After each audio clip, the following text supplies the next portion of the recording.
What's going on, guys, and welcome back to the channel. Today we're going to be taking a look at Darth Maul from the Clone Wars animated series.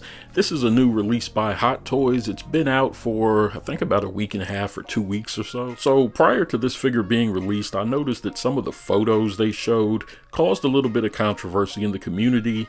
It made it look as though Darth Maul had a long neck, potentially too long. They were saying his body was too frail. I want to talk about those 2 points specifically. So this isn't going to be an in-depth review by any means. I will show the accessories and things that he comes with just in case you're curious. But I really want to talk about why you may want to pick up this figure and not depend on those photos that were shown previously. So let's go ahead and dive into it. Alright guys, so getting started, this is what the outside of the box looks like. This is essentially just a slipcover like we're kind of used to seeing on other Hot Toys figures. With the slipcover revealed, we get a good shot of the Mandalorian sarcophagus that Darth Maul was held in after Ahsoka Tano and the 332nd captured him. It is made of a sturdy cardboard, so I think it'll hold up over time if you want to use it as a diorama piece or something like that. So when the figure's actually inside of the case, you can see his eyes peering through there. So the setup of this box is a little bit different than what we normally see in a Hot Toys release. Because it is designed to be a sarcophagus and have the figure posed in there, you can see that the inside tray is really designed to continue that sarcophagus look. So you don't get any accessories in this part of the box, only the figure. Now when you lift up that tray, underneath there is where all the accessories are kept. As you can see, you get 3 gloved hands, you get 4 of the bare hands, 1 arm attachment with the lighted up hilt, 2 blades that are in motion, you get 2 static blades that I actually have him holding right now, and you do get the secondary hilt that you can plug those additional blades into. It also includes a stand with a crotch grabber. At the very top is where the hood that attaches to his tunic goes. Again, I already have that on him. To the right of that, you actually get the tool that you can use to adjust Darth Maul's eyes. If you guys aren't aware, yes, you can in fact have Darth Maul's eyes looking in different directions, off to the side, up or down, however you want to do it. You can actually position it to do that. The last piece is the white forearm armor. That's basically from a clone. Darth Maul used this in the episode to kind of intercept communications after he was released by Ahsoka Tano. So with all the accessories and the box and all that stuff out of the way, let's go ahead and dive into the main topic of this video and get into some of the controversial aspects of Darth Maul. So this is how I plan on displaying Maul with the hood on. The hood pretty much eliminates any issues in my opinion, mainly because the way it drapes over the shoulders.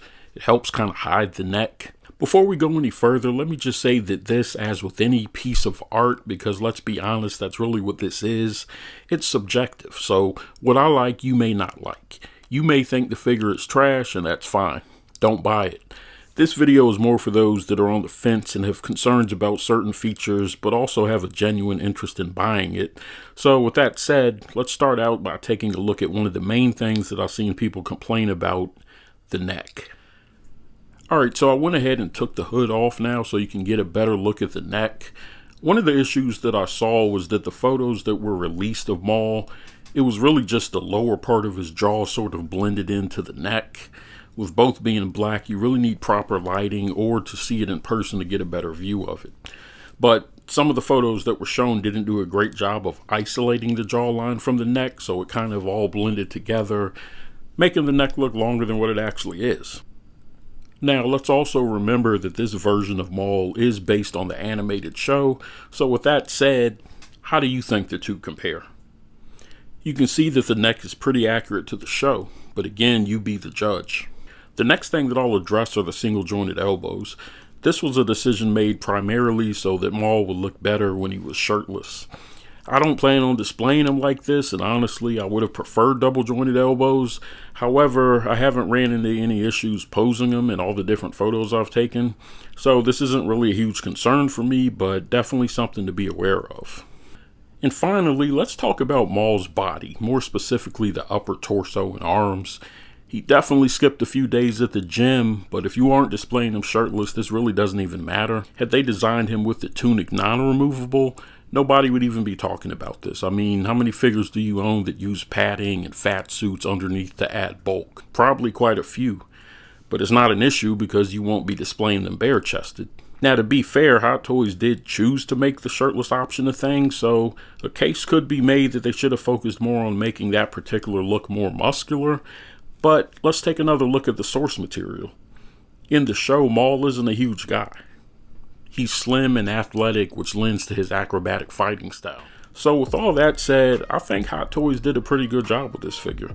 The issues people have with it are understandable. Again, buy what you like. These aren't cheap figures, so nobody's forcing you to like it or buy it. And one of the other Mauls may be a better fit for you. But for those on the fence, hopefully this helps you make a decision. If you liked this video, please hit that like button, subscribe if you haven't already. Thank you guys for watching. As always, thank you for your support, and I'll see you on the next video.